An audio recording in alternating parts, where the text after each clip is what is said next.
আসসালামু আলাইকুম। এটিএন বাংলা সংবাদে সবাইকে স্বাগত জানাচ্ছি। আমি অর্পা হাসান। শুরুতেই বিআরবি কেবলস সংবাদ শিরোনাম। মৌসুমের সর্বোচ্চ তাপমাত্রা যশোরে 43.8 ডিগ্রি, রাজধানীতে 40.5। 10 দিনে হিট স্ট্রোকে মারা গেছে 11 জন।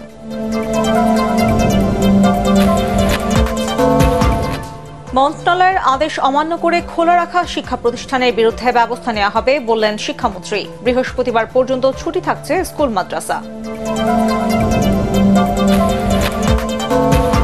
গরমে অসুস্থ রোগীদের চিকিৎসা দিতে হাসপাতালগুলোতে বেড ফাঁকা রাখার নির্দেশ স্বাস্থ্যমন্ত্রীর। চিকিৎসকরা অফিস সময়ে কর্মস্থলের বাইরে থাকলে ব্যবস্থা।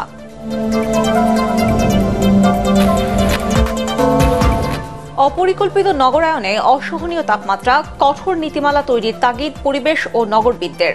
তাপদাহে স্কুল কলেজ খোলা রাখার শিক্ষামন্ত্রীর পদত্যাগ দাবি বিএনপির। এবং কারিগরি শিক্ষা বোর্ডের 5,000 অবৈধ সনদ বাতিলে কাজ করছে বুয়েট। জড়িতদের আইনের আওতায় আনার দাবি।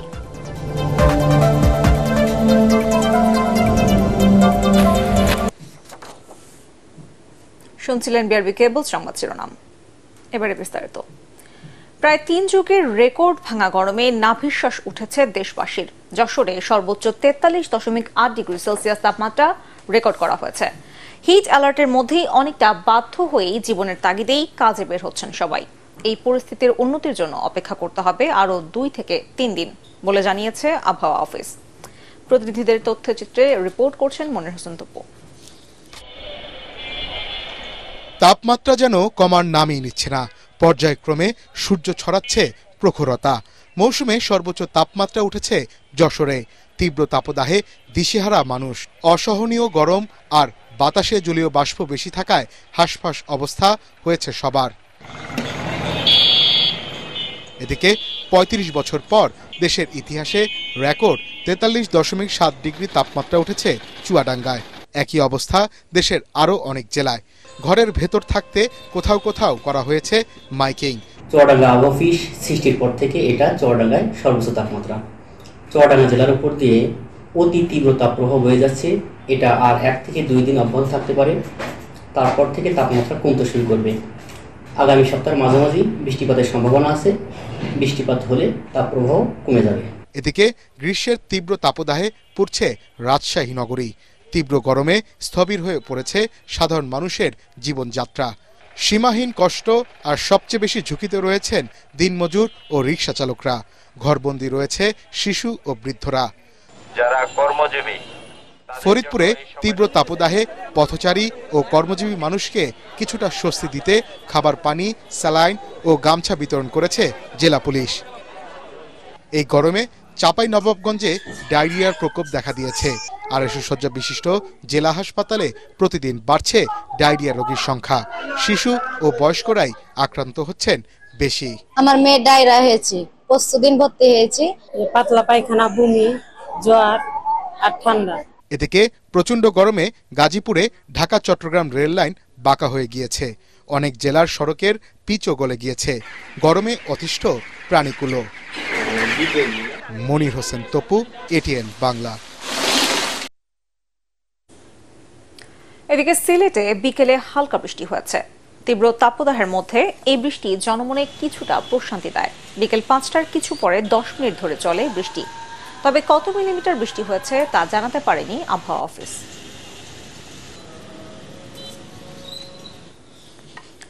দোসরা মে বৃষ্টি হলেও তাপপ্রবাহ পুরোপুরি কমবে না বলে জানিয়েছে আবহাওয়া অধিদপ্তর। স্বস্তিকর পরিবেশের জন্য অপেক্ষা করতে হবে আরও কয়েকদিন। এই পরিস্থিতিতে বৃহস্পতিবার পর্যন্ত শিক্ষা প্রতিষ্ঠান বন্ধ দেয়া হাইকোর্টের আদেশের বিরুদ্ধে কোনো আপিল না করার সিদ্ধান্ত নিয়েছে শিক্ষা মন্ত্রণালয়। ফলে সে পর্যন্ত স্কুল মাদ্রাসার ছুটি বহাল থাকছে। এদিকে তীব্র রোদ গরমে আজও দুর্বিষহ রাজধানীর পরিস্থিতি। মুশফিকুর রহমান জানাচ্ছেন বিস্তারিত। তীব্র তাপদাহে পুড়ছে দেশ। রোদের প্রখরতা আর গরম বাতাসে নাজেহাল জনজীবন। নাভিশ্বাস উঠেছে খেটে খাওয়া মানুষের। মে মাসের 2-3 তারিখে কয়েকটি জেলায় তাপদাহ কিছুটা কমলেও পুরোপুরি কমার জন্য 4-5 তারিখ পর্যন্ত অপেক্ষা করতে হবে। এ সময় দেশের পূর্বাঞ্চলে কিছুটা বৃষ্টি হয়ে 10 তারিখ পর্যন্ত তাপমাত্রা কিছুটা নিয়ন্ত্রণে থাকতে পারে বলে জানিয়েছেন আবহাওয়া অফিস। পশ্চিমা লু হাওয়া যেটা বলি, সেটার প্রভাবে আমাদের খুলনা এবং রাজশাহীর তাপমাত্রাটা বেশি আসে এর প্রভাবটা পড়ে ঢাকা এবং বরিশালের উপরে। তো ওই সাইডে যখন তাপমাত্রা পুরোপুরি কমে আসবে, আমরা ধারণা করি যে সারা দেশে তাপমাত্রা অনেকটা কমে আসবে। এ পরিস্থিতিতে স্কুল মাদ্রাসা বৃহস্পতিবার পর্যন্ত বন্ধ রাখা নিয়ে হাইকোর্টের আদেশের বিরুদ্ধে আপিল না করার সিদ্ধান্ত নিয়েছে শিক্ষা মন্ত্রণালয়। এদিকে তীব্র গরমে একটু স্বস্তির আশায় রাস্তার অস্বাস্থ্যকর আখের রস এবং শরবত খাচ্ছেন পথচারী ও খেটে খাওয়া মানুষ। স্বাস্থ্য ঝুঁকি থাকলেও তৃষ্ণা মেটাতে দেদারসে এসব বিক্রি হচ্ছে। না, এটা খাইলে আল্লাহ দিলে ভিতরটা ঠান্ডা, আর কত সময় গাড়িটা চালা নিয়ে যা না করিয়ে কি করবো, এখন পিপাসা তো মিটা লাগবে, এই কারণে খাচ্ছি। খোলা পরিবেশে এসব শরবত ও ঠান্ডা পানীয় সাময়িক প্রশান্তি দিলেও এর কারণে গরমে বাড়ছে পানিবাহিত রোগ। অনেকে শারীরিক জটিলতায় আক্রান্ত হচ্ছেন বলে জানান চিকিৎসকরা।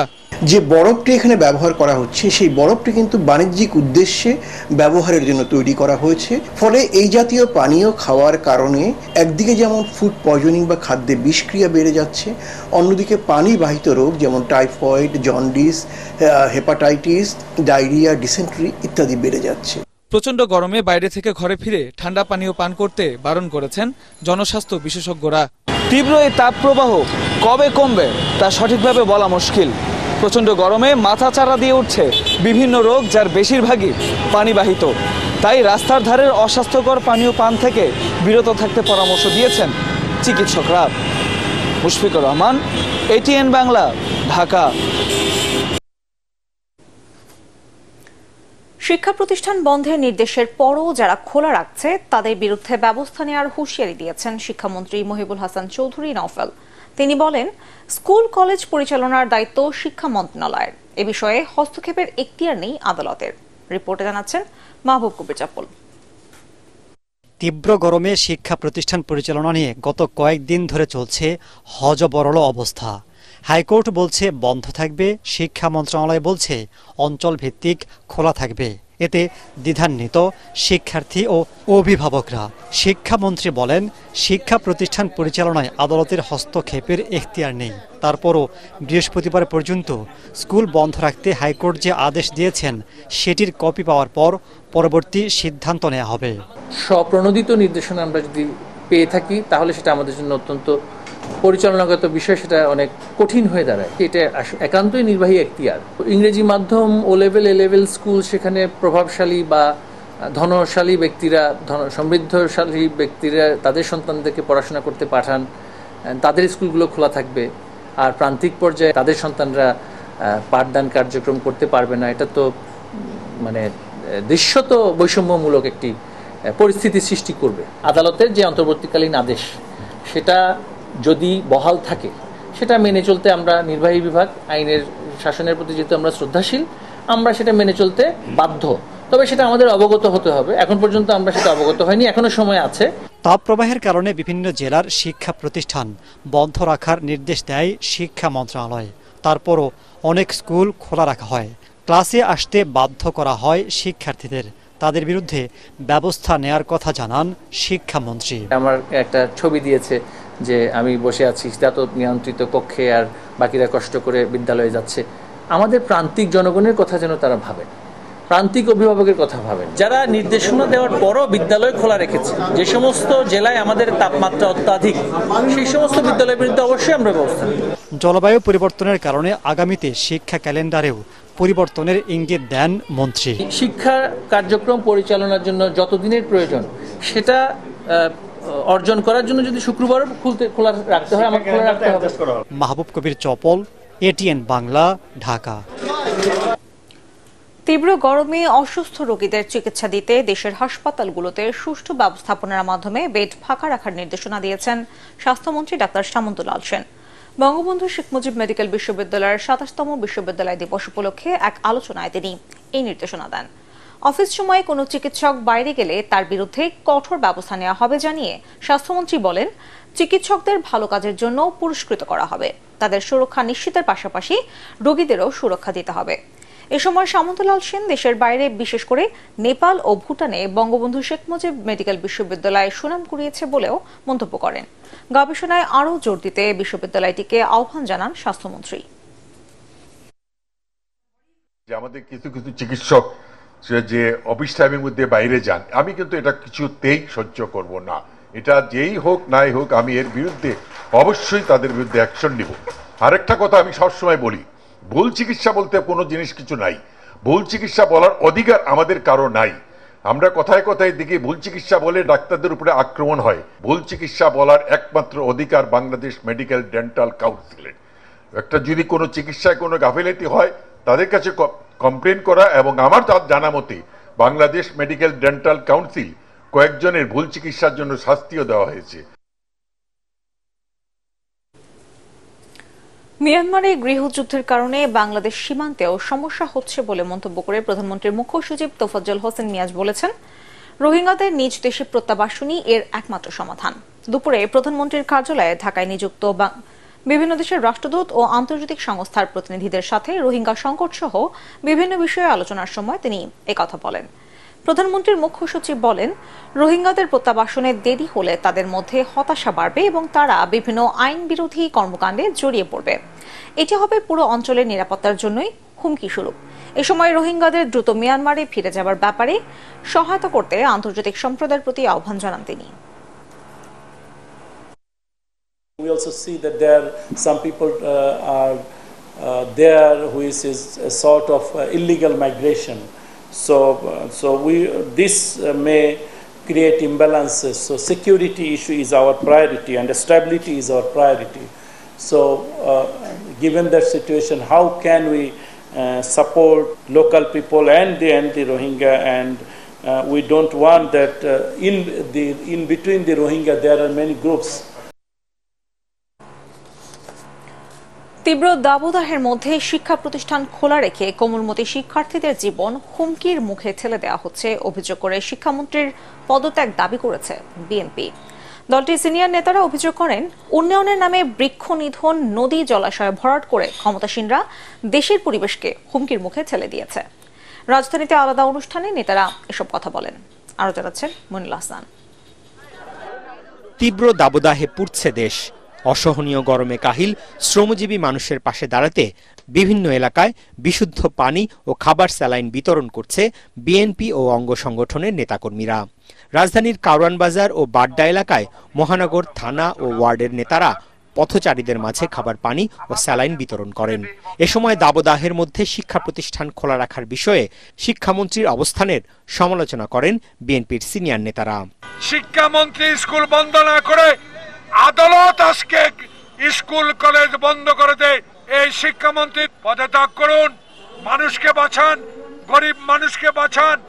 কয়েক টন পানি ছিটে উত্তরের মেয়র বাংলাদেশের মানুষকে আপনি শীতল করতে পারবেন না। নয়াপল্টনে মৎস্যজীবী দলের প্রয়াত নেতাদের স্মরণে আলোচনা সভায় বিএনপির সিনিয়র যুগ্ম মহাসচিব রুহুল কবির রিজভী বলেন, উন্নয়নের নামে গোটা বাংলাদেশকে বিষাক্ত গ্যাস চেম্বারে পরিণত করেছে ক্ষমতাসীনরা। প্রতিদিন খবর আসছে চুয়াডাঙ্গা, রাজশাহী, নোয়াখালী, কুমিল্লা, বান্দরবান, শুধুমাত্র শিক্ষার্থীদের অসুস্থতার খবর। এইটা শিক্ষামন্ত্রীর কানে যায় না। একজন হেডমাস্টার, একজন মাদ্রাসার শিক্ষক মারা গেছে। গোটা দেশকে বন বাদার উজাড় করে গাছপালা কেটে তথাকথিত উন্নয়নের নামে বিষাক্ত নগরে পরিণত করে মানুষকে পৃথিবী থেকে বিদায় করার চিরস্থায়ী বন্দোবস্ত করেছেন।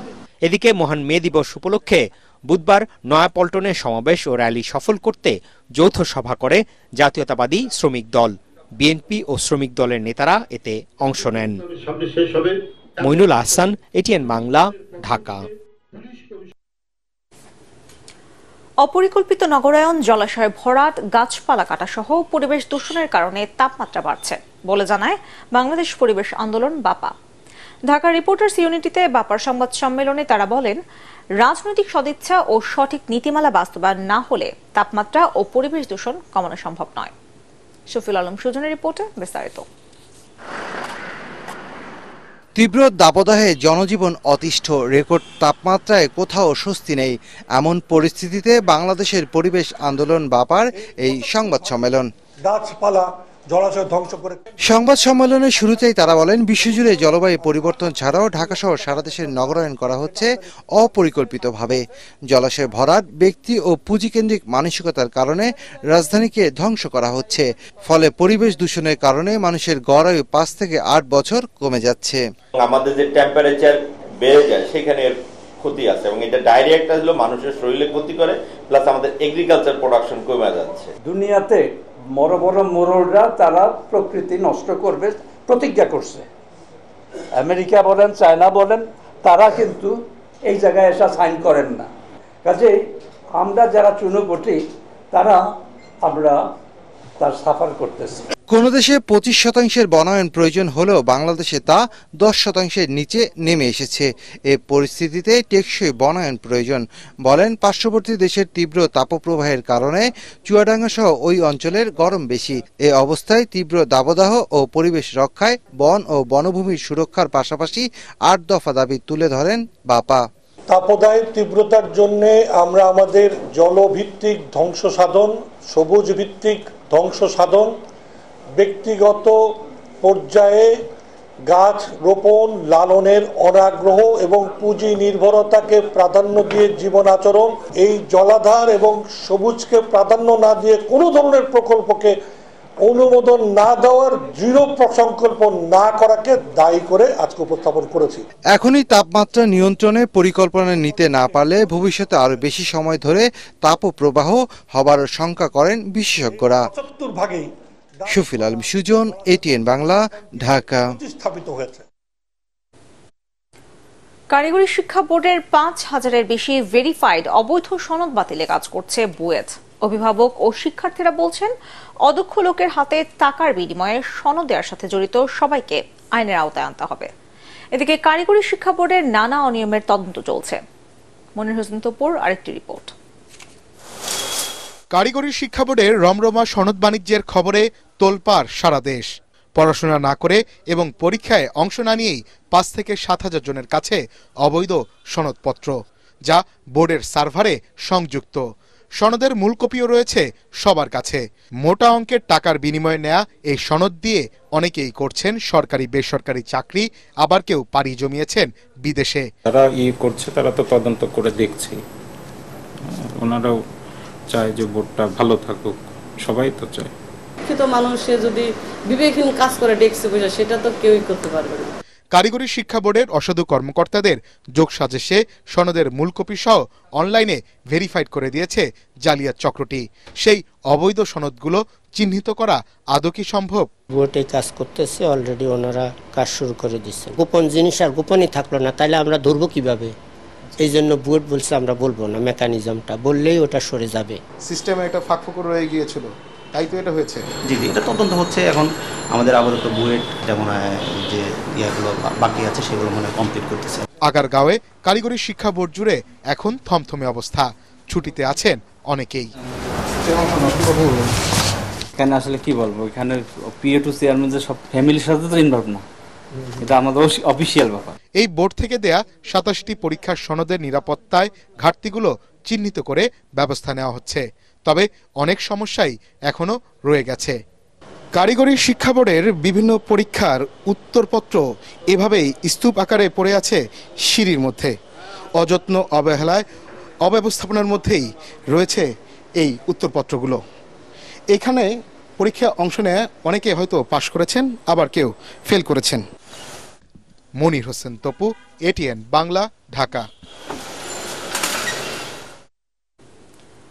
অর্ধবার্ষিক পরীক্ষায় 1000 শিক্ষার্থীর মধ্যে 350 জনই ফেল। 8 বিষয়ের মধ্যে 7টিতেই ফেল করেছে অনেকেই। এমন ফল বিপর্যয় ঘটেছে তেজগাঁও সরকারি বিজ্ঞান কলেজে। এর জন্য পরস্পরকে দোষারোপ করছেন শিক্ষক শিক্ষার্থীরা। পুনরায় তাদের পরীক্ষা নিতে বাড়তি টাকা নিচ্ছে কলেজ কর্তৃপক্ষ। এতে ক্ষুব্ধ শিক্ষার্থীরা। মাহবুব কবির চাপলের আরেকটি রিপোর্ট। রাজধানীর নামকরা শিক্ষা প্রতিষ্ঠানগুলোর একটি তেজগাঁওয়ের সরকারি বিজ্ঞান কলেজ। ভালো ফলাফলের জন্য এখানে সন্তানদের ভর্তি করান অভিভাবকরা, কিন্তু এই কলেজেই ঘটেছে নজিরবিহীন ফল বিপর্যয়। একাদশ শ্রেণীর 1015 জন শিক্ষার্থীর মধ্যে অর্ধবার্ষিক পরীক্ষায় ফেল করেছেন 352 জন।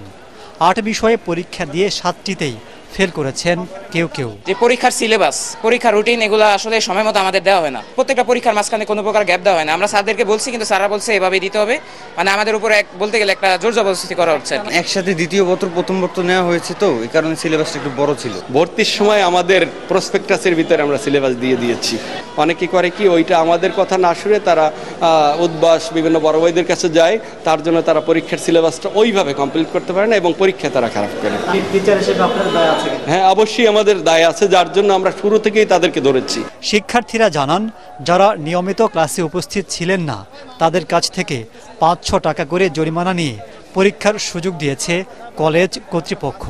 আবার যারা ফেল করেছেন পুনরায় পরীক্ষার জন্য তাদের কাছ থেকে ৫-৬ টাকা করে নেওয়া হচ্ছে। এতে ক্ষুব্ধ শিক্ষার্থীরা। যারা ফেল করেছে তাদের রিটেক নেওয়া হবে বললো, আর হচ্ছে ৫০০ টাকা করে নেওয়া হবে। একজনকে মোট ১০০০ টাকা দিতে হচ্ছে। কলেজের উন্নয়নের বিভিন্ন ফিরিস্তি দিলেও ফল বিপর্যয়ের বিষয়টির খোঁজ রাখেননি প্রতিষ্ঠানটির প্রিন্সিপাল। এমনকি অতিরিক্ত টাকা নেওয়ার বিষয়টিও অবগত নয় বলে দাবি করেন তিনি। একটা পরীক্ষা ফেল করলে আবার তাদের পরীক্ষা নেওয়ার জন্য একটা জাস্ট প্রশ্ন করার জন্য কিছু হয়তো পয়সা নিয়ে থাকতে পারে। ৫০০ টাকা নেওয়ার কথা নয়। ঘটনাটি তদন্তের কথা জানিয়েছে মাধ্যমিক ও উচ্চ শিক্ষা অধিদপ্তর। এখানে যারা ভর্তি হয় এদের পরীক্ষার ফলও উপরের দিকেরই, সুতরাং এ ধরনের একটি যদি ঘটে থাকে সেটিও আমরা মনে করি যে এটি আসলে একটা থরো ইনভেস্টিগেশন করে প্রকৃত কারণ উৎখাত করা দরকার। যদি আর্থিক বিধিবিধানের বাইরে হয়ে থাকে তাহলে সেটা অবশ্যই ইনভেস্টিগেট করে দেখা যাবে সেরকম কোনো ব্যত্যয় ঘটেছে কিনা। মাহবুব কবির চপল, এটিএন বাংলা, ঢাকা। দেশের রাজনৈতিক দলগুলোর কর্মসূচি গ্রহণ ও বাস্তবায়নে জনস্বার্থকে অগ্রাধিকার দেওয়ার আহ্বান জানিয়েছেন রাষ্ট্রপতি মোহাম্মদ শাহাবুদ্দিন।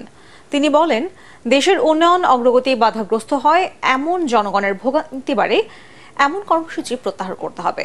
রাজধানীর ওসমানী স্মৃতি মিলনায়তনে স্বাস্থ্য ও পরিবার কল্যাণ মন্ত্রণালয়ে আয়োজিত কমিউনিটি ক্লিনিক প্রতিষ্ঠা বার্ষিকী দিবসের অনুষ্ঠানে এসব কথা বলেন তিনি বলেন, রাজনীতির মূল লক্ষ্য ও উদ্দেশ্যই হচ্ছে জনকল্যাণ। অনুষ্ঠানে স্বাস্থ্য খাতে বিশেষ অবদানের জন্য ৩ জনকে স্বর্ণপদক দেওয়া হয়।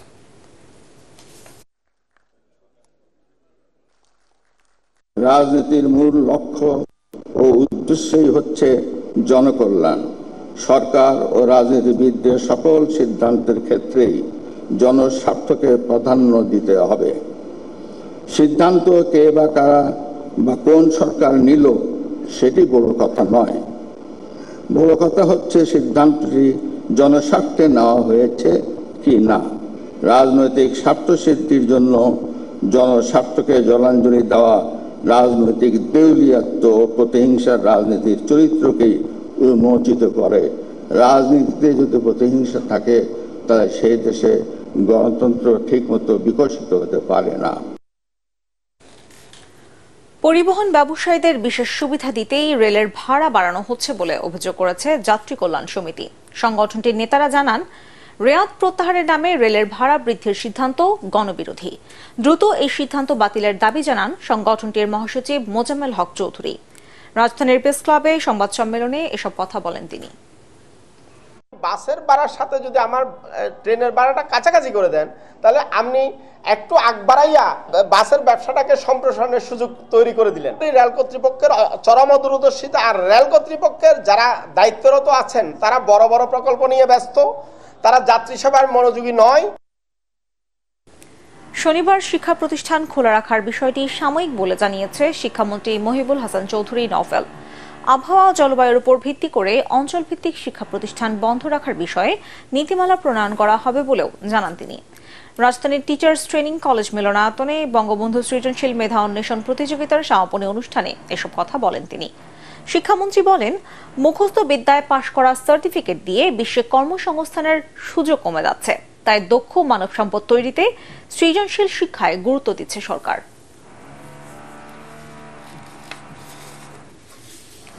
অনুষ্ঠিত হল বাংলাদেশ বিমান বাহিনীর কমান্ড সেফটি সেমিনার। ঢাকা সেনানিবাসের ফ্যালকন হলে বিমান বাহিনী প্রধান air chief marshal Sheikh Abdul Hannan chairman হিসেবে উপস্থিত থেকে ফ্লাইট সেফটি ট্রফি বিতরণ করেন।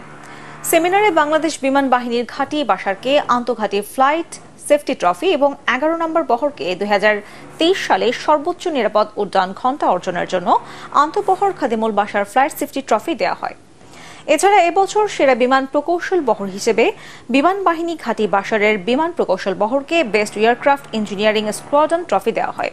অনুষ্ঠানে বিমান সদর ও বিমান বাহিনীর ঘাঁটি সমূহের মনোনীত ঊর্ধ্বতন কর্মকর্তা এবং বিমান সেনাগণ উপস্থিত ছিলেন।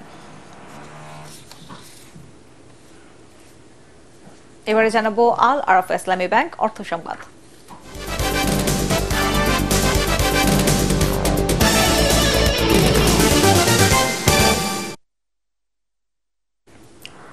দেশের কৃষি ও কৃষি প্রক্রিয়াজাত খাত নিয়ে কাজ করা সাংবাদিকদের সম্মাননা জানাতে চালু হচ্ছে ইআরএফ প্রাণ মিডিয়া অ্যাওয়ার্ড। অর্থনৈতিকবিদের সাংবাদিকদের সংগঠন ইআরএফ ও দেশের কৃষি প্রক্রিয়াজাত খাতের পথিকৃৎ প্রাণের উদ্যোগে 2024 সালে কৃষি ও কৃষি প্রক্রিয়াজাত খাতের ওপর সেরা রিপোর্টের জন্য প্রিন্ট, অনলাইন, টেলিভিশন এই 3 ক্যাটাগরিতে 7 সাংবাদিককে পুরস্কৃত করা হবে। রাজধানীর পল্টনে ইকোনমিক রিপোর্টার্স ফোরামের কার্যালয়ে এক সংবাদ সম্মেলনে ইআরএফ প্রাণ মিডিয়া অ্যাওয়ার্ড নিয়ে বিস্তারিত জানানো হয়। এ সময় উপস্থিত ছিলেন ইআরএফ এর সভাপতি রেফায়েত উল্লাহ মৃধা, প্রাণ আরএফএল গ্রুপের বিপণন পরিচালক কামরুজ্জামান কামাল, ইআরএফ এর সাধারণ সম্পাদক আবুল কাশেমের সঞ্চালনায় সংবাদ সম্মেলনে আরও উপস্থিত ছিলেন সংগঠনটির কার্যনির্বাহী সদস্যবৃন্দ ও প্রাণ আরএফএল গ্রুপের জনসংযোগ বিভাগের প্রধান তৌহিদুজ্জামান সহ ঊর্ধ্বতন কর্মকর্তারা। তাপপ্রবাহে জনজীবন দুর্বিষহ হলেও লবণ উৎপাদনের রেকর্ড গড়তে চলেছে বাংলাদেশ। সাগরের পানি থেকে লবণ তৈরিতে অন্য সময় 7-8 দিন লাগলেও প্রখর রোদে এখন তা হচ্ছে মাত্র 2-3 দিনে। এতে দ্বিগুণেরও বেশি হচ্ছে লবণের উৎপাদন। কোরবানি ঈদেও আগে যা খুশি ছড়িয়ে দিতে লবণ চাষীদের মাঝে। কক্সবাজার থেকে প্রতিনিধি মোয়াজেম হোসেন শাকিলের পাঠানো রিপোর্ট, জানাচ্ছেন কেরামত আলী বিপ্লব। উপকূলীয় বিস্তীর্ণ এলাকায় সাগরের নোনা পানি রোদে শুকিয়ে তৈরি করা হয় দেশের মোট চাহিদার বেশিরভাগ লবণ, যা বিভিন্ন কারখানায় প্রক্রিয়ার পর পৌঁছে ভোক্তাদের কাছে। স্বাভাবিক সময়ে সাগর থেকে আসা এই পানি রোদে শুকিয়ে লবণ তৈরি করতে চাষিদের সময় লাগত 6 থেকে 10 দিন পর্যন্ত। এখন লাগছে অর্ধেকেরও কম, ফলে উৎপাদন হচ্ছে দ্বিগুণেরও বেশি লবণ। আগে উঠতে 7 দিনে একবার, এখন 2 দিন উঠতে 10 বার একবারে। খুব উৎপাদনের আল্লাহ দিলে হারণ উৎপাদন হইবাম, কিন্তু 10টা আগত পর সে তোরে হাসা হাসি 1-1.5 বছর একটা বেশি পাইলাম, এবছর একটা আজে দিন না পাই। বেশি উৎপাদন হলেও এবার লবণের দাম নিয়ে মৌসুমের আগেই শঙ্কায় পড়েছেন কক্সবাজারের চাষিরা। উৎপাদন হচ্ছে কেন, উৎপাদন হচ্ছে কিন্তু দাম হচ্ছে না।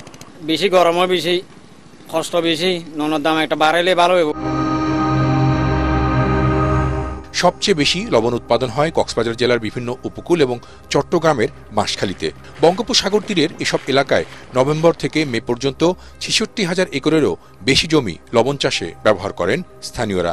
স্বাভাবিক সময়ে যার সাপ্তাহিক উৎপাদন 15 থেকে 18,000 টন, কিন্তু এবার তা হচ্ছে সপ্তাহে 32,000 টনেরও বেশি। যদিও এটা জনস্বাস্থ্যের জন্য আসলে ক্ষতিকর, কিন্তু লবণ চাষের জন্য এটা আসলে আবহাওয়াটা খুবই ভালো। আমাদের চাষিরাও বেশ খুশি, তারা এই প্রচন্ড রোদের মধ্যেও তারা কিন্তু কষ্ট করে মাঠে কাজ করছে, যেহেতু লবণ প্রোডাকশন হচ্ছে।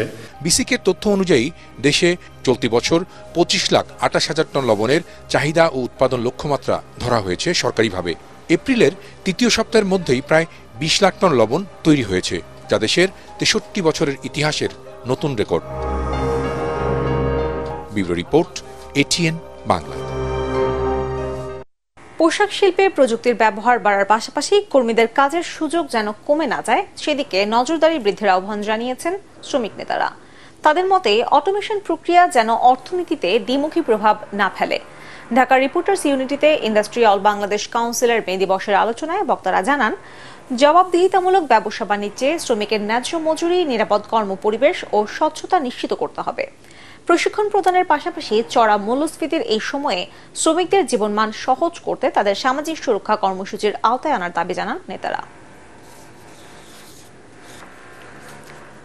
2 মাসের নিষেধাজ্ঞা শেষে ভোলায় আজ রাত থেকে ফের শুরু হচ্ছে ইলিশ ধরা। ভরা প্রজনন মৌসুমের কারণে 1 মার্চ থেকে 30 এপ্রিল পর্যন্ত মেঘনা, ইলিশা, তেঁতুলিয়া সহ সকল নদীতে ইলিশ ধরায় নিষেধাজ্ঞা ছিল।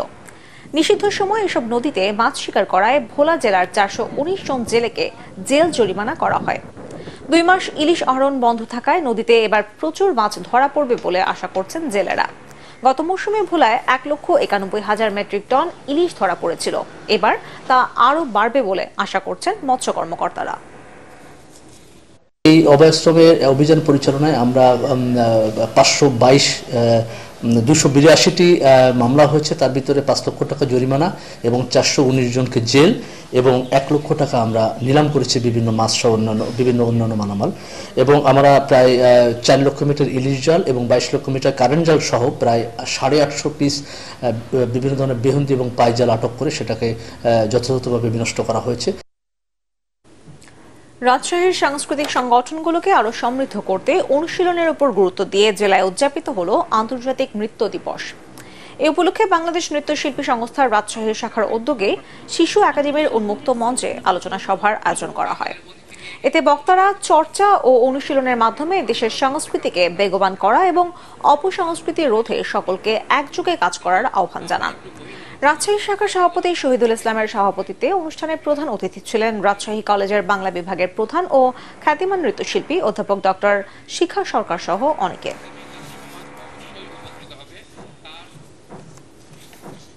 জানাবো পার্টিক্স খেলার খবর।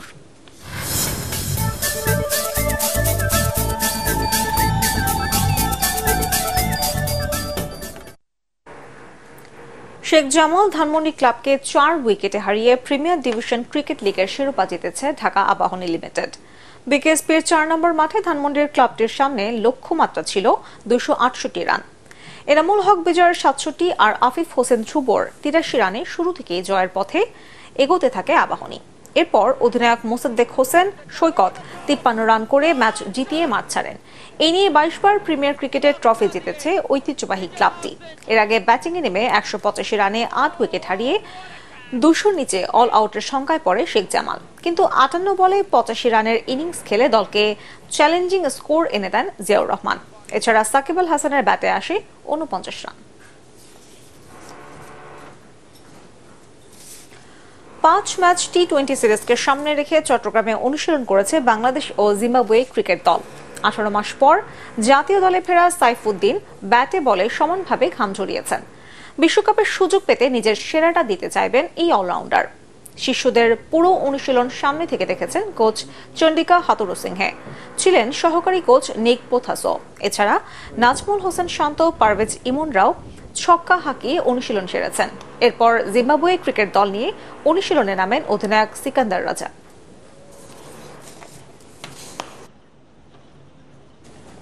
শেষ করার আগে বিআরবি কেবল সংবাদ শিরোনাম জানাবো আরেকবার। মৌসুমের সর্বোচ্চ তাপমাত্রা যশোরে 43.8 ডিগ্রি, রাজধানীতে 40.5। 10 দিনে হিট স্ট্রোকে মারা গেছে 11 জন। মন্ত্রণালয়ের আদেশ অমান্য করে খোলা রাখা শিক্ষা প্রতিষ্ঠানের বিরুদ্ধে ব্যবস্থা নেওয়া হবে বললেন শিক্ষামন্ত্রী। বৃহস্পতিবার পর্যন্ত ছুটি থাকছে স্কুল মাদ্রাসা। গরমে অসুস্থ রোগীদের চিকিৎসা দিতে হাসপাতালগুলোতে বেড ফাঁকা রাখার নির্দেশ স্বাস্থ্যমন্ত্রীর। চিকিৎসকরা অফিস সময়ে কর্মস্থলের বাইরে থাকলে ব্যবস্থা। অপরিকল্পিত নগরায়নে অসহনীয় তাপমাত্রা, কঠোর নীতিমালা তৈরির তাগিদ পরিবেশ ও নগরবিদদের। তাপদাহে স্কুল কলেজ খোলা রাখায় শিক্ষামন্ত্রীর পদত্যাগ দাবি বিএনপির। এবং কারিগরি শিক্ষা বোর্ডের 5,000 অবৈধ সনদ বাতিলে কাজ করছে বুয়েট, জড়িতদের আইনের আওতায় আনার দাবি।